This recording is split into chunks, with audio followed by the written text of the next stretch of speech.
floating island thing looks pretty cool. Alright, we're gonna do a leap of faith right here. Let's do it. Oh! Sup, YouTube? Welcome back to another episode of Minecraft Nomad. Where are we going? Oh, sorry guys, I'm so tired. Because I just, it started out as a normal walk for Spiritus, my lovely dog, and before we were home, it started raining, and so we ran through it, and so I'm very tired, but it's okay. I'm still ready to record another episode for you peeps. Oh crap, there's another one. Okay. See, I don't really care too much about getting the gunpowder. I just want them dead. I just want them out of my life. And we're getting some major frame rate drops. Holy crap. Oh my... Okay. I was about to say, like, I think we almost crashed there, guys. Holy crap. Alright, so, last episode I was talking about how I was playing Watch Dogs. And, oh goodness, more frame rate drops. I was talking about how I was playing Watch Dogs, and I was going to tell you what I thought of the game so far in this episode. So I will. There's a creeper right there.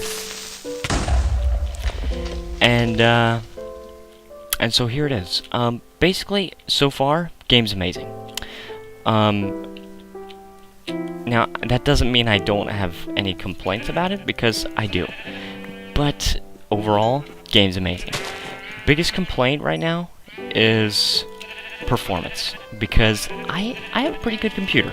8 gigabytes of RAM, quad-core 2.6 gigahertz. I'm actually not going to get that visual. Quad-core 2.6 gigahertz processor. And I have a video card that's actually AMD Radeon 6770, and that's a pretty good setup. And it has a gigabyte of GDDR5, and yes, it's a good setup. It can run just so many games just with ease on, like, even the modern games on medium. But on Watch Dogs, you gotta put most things on low. Auto detect puts everything at low, and I am able to put some things on medium and have it still run fine, but not much. And normally this would just be a complaint against my system, because after I get back from Korea, I'm planning on buying a new video card. So normally I would just complain, oh crap, my video card's getting outdated. Processor isn't too outdated, and 8 gigabytes of RAM is pretty good. But video card, it is starting to show its age, and I would normally complain about that.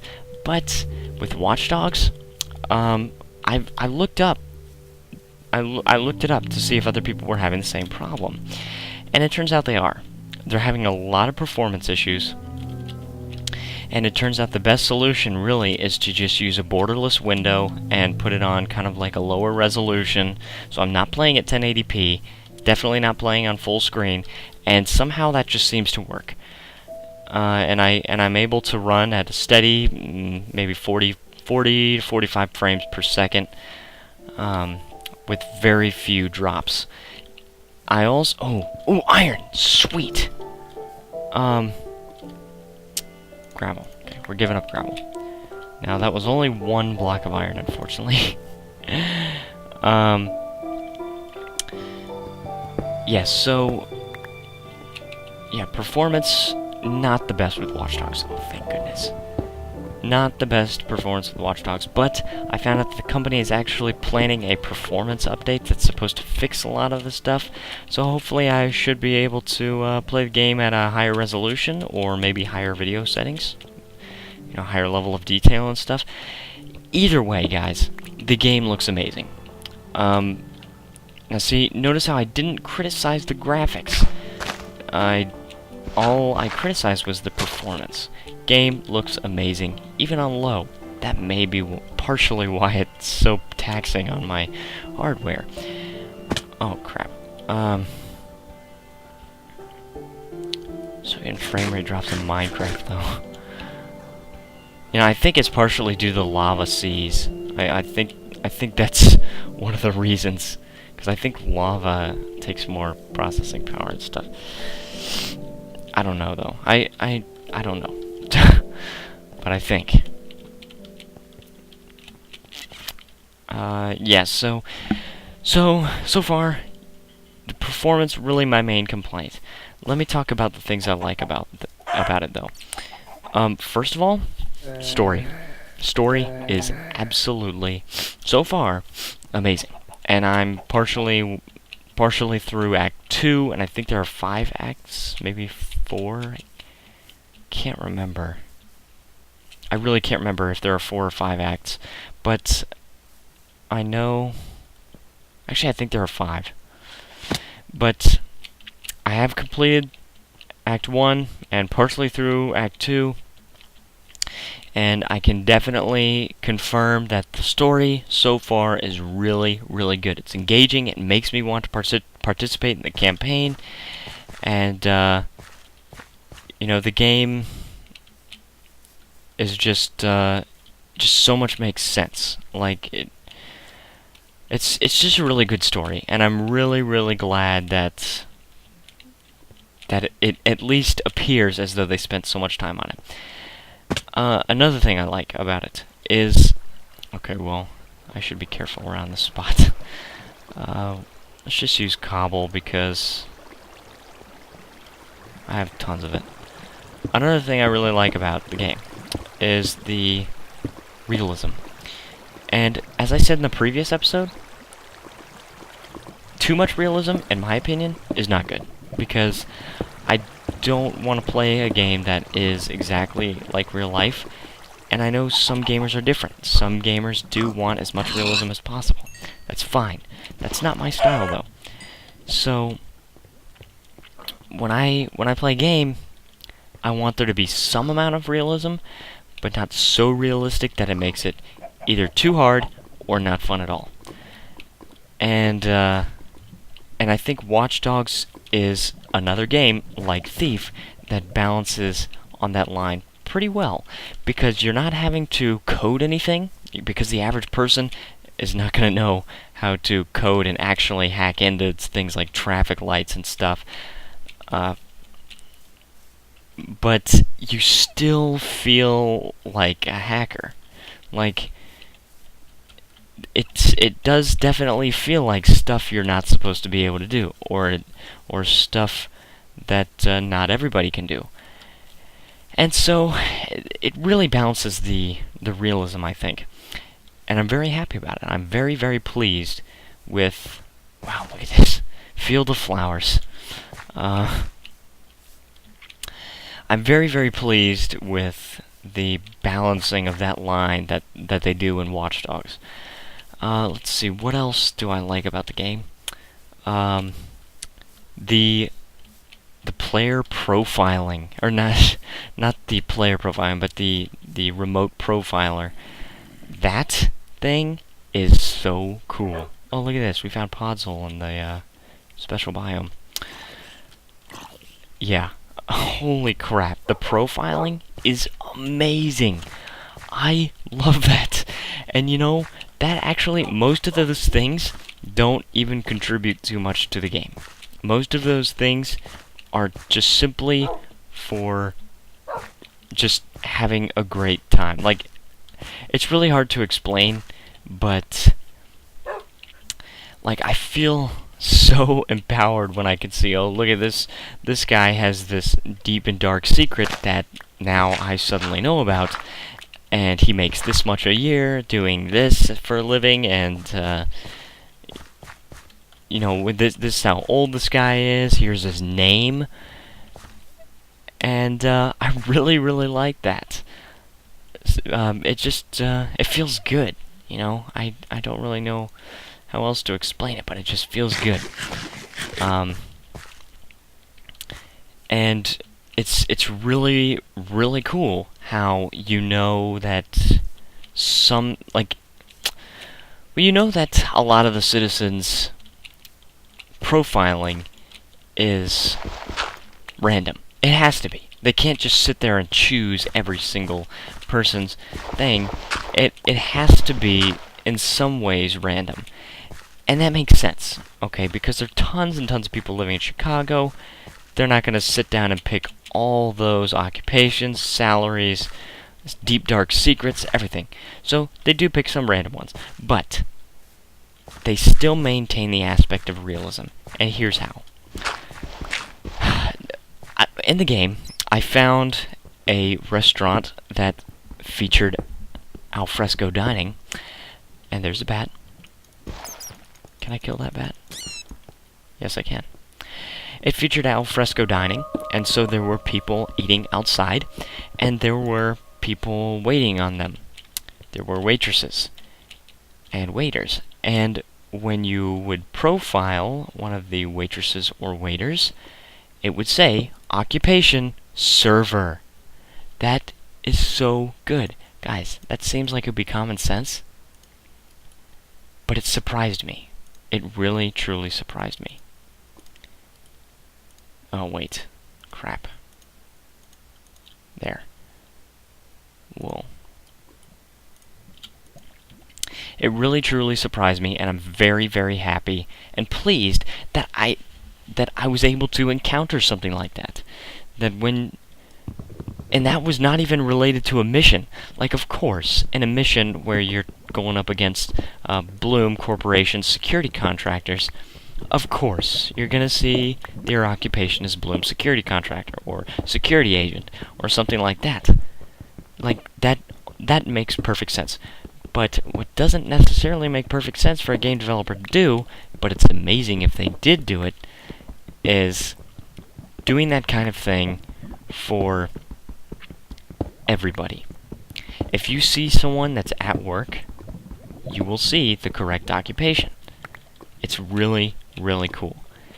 And, maybe that's just a simple thing. Actually, it definitely is a very simple thing, but it makes a big difference.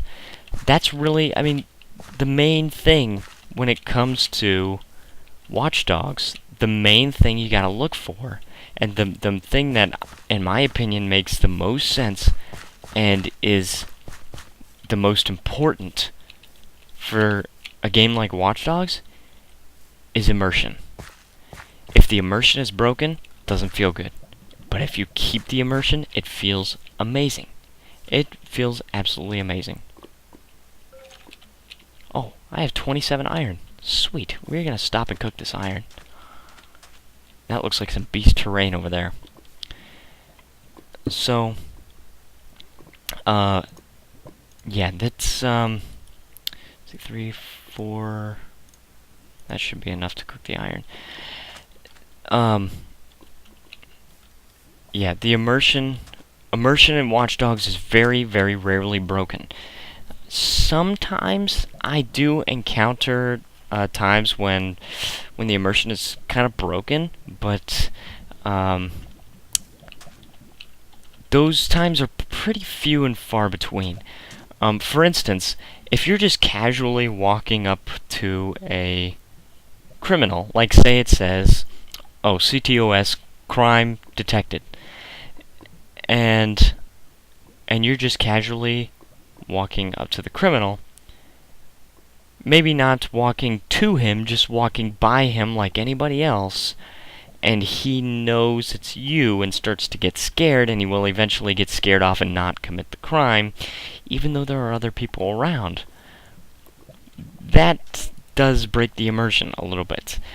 Or, like how at the CTOS sites, when there are CTOS agents, and there's a gate guard.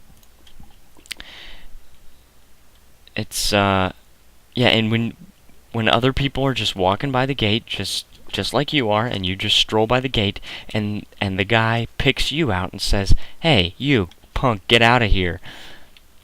That does break the immersion because you're the only one he's talking to. He doesn't talk to anybody else. And I think that if you're just casually walking by, you shouldn't say anything, unless maybe you walk by multiple times. I don't know how easy that would be to program, but it's a thought. It's a thought that definitely should be considered, I think, because the most important aspect, in my opinion, of Watch Dogs is the immersion. You have to feel like you're a hacker. You have to feel more like you're actually hacking a city, and less like you're just playing a game where you hack a city. So, yes, so sometimes the immersion is broken. Like I said, few and far between. And, oh yeah, another thing I really like is the privacy invasions. This technology exists today. I don't know how much of the technology in Watch Dogs exists today, but I know some of it does. And definitely, what was I going to say? Definitely, the stuff in the privacy invasion does exist in real life. And I'm really glad they added it. And I really enjoy going and finding these things and watching what other people are doing. And it's kind of scary to think about that. It's kind of scary to think that, wow, somebody could be watching my webcam.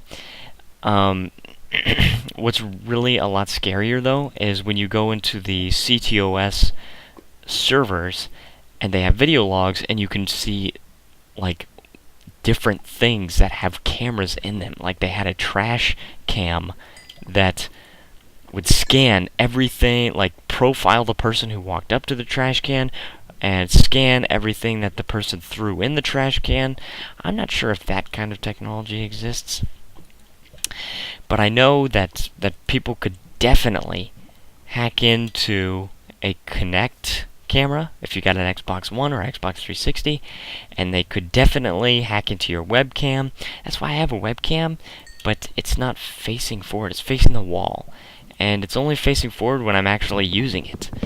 And I think that's a good idea. I think that that's the right way to do it, because you never know who could be watching. They have a way, and don't think that, if somebody's watching, the light must turn on. Not necessarily. They can watch you without turning the light on. And if you don't believe me, there's a website that's been called the Google for Hackers, and it's Shodan, SHODAN, I think. Something like that. If you're not sure if that's not it, just Google SHODAN, Shodan, or Shodan. I don't know how to pronounce it, but they have things there, and it has been reported before how people can hack into unsecure webcams, and they can hack into people's Dreambox. I've never heard of Dreambox, but apparently it's some kind of thing that people watch to use TV shows or something. I'm not really sure. But then the people that actually hack into that end up being able to watch TV shows with the other person's account, even though they're not paying for it. So, yeah, that kind of technology, a lot of that technology already exists. Even the technology in Watch Dogs that allows you to simply walk up to a car and just unlock it right there. You just hack into it, and it's unlocked, and you get to drive it. And that's really scary. That technology exists. I mean, if something is connected to the internet, even if something has keyless entry, you can hack into it. And my car was made in 2003, and it has keyless entry, which means it could be hacked into. Keyless entry is not too new of a thing. And so, somebody like Aiden Pierce, maybe somebody is not as good of a person as Aiden Pierce is. And they decide they want to hack into your car and just drive it and crash it. They end up crashing it, and they're not held accountable because you just know your car is gone. You have no idea where it is, or what even happened to it. So, scary stuff. But the game, Watch Dogs, portrays it perfectly, and it feels fun. And a final thought, because the episode is going to end soon, but a final thought is that I love that the game makes you feel conviction when you're faced with the decision of whether or not you want to do the right thing. When a crime is detected, or let's just say even something else. When you just see a crime happen on the streets, okay, and you've got someplace to be, you've got a destination in mind, right? Will you go and catch that criminal, or will you just drive by and do nothing? That's a serious decision you have to make. This is terrible. Holy crap. That's really bad. Yeah, often I'm faced with the conviction. Do I want to help this person out? And many times I do actually help the person out. Because when you don't help the person out, you end up feeling badly. You end up feeling like you actually made a mistake, and you actually didn't help a person that needed help, and that you are the reason that person got harmed. Or, you know, it's just... I think it really, really does a good job of that, and I'm really happy about it. It makes me feel like the gaming industry has come a long way, and you know, I think that video games are starting to not make people more violent, but instead make them feel less violent, because in a game like Watch Dogs, and maybe I'm completely wrong, but this is how I feel about it. In a game like Watch Dogs, they actually make you feel badly when you make a wrong moral decision. Suddenly, humans are not so expendable. And suddenly, you feel badly when you just let someone die and not intervene. You suddenly feel badly when you decide to drive a car down the sidewalk and mow down a bunch of people. You might get away with it. Somebody might call 911 and you jam their communications and you get away with it. But there's only one person on this planet you have to live with, and that's yourself. And so it actually makes you feel like, yeah, I got away with it, but you feel badly because you did the wrong thing. Maybe it's just me. Maybe I'm not crazy. But either way, I'm very happy with the game. So, with that, I'm going to make this bed and place down the bed and collect the workbench. Crap, I just dropped a stack of cobble. And go to sleep. And with that, I will end this episode, so thank you all for watching, and I will see you next time.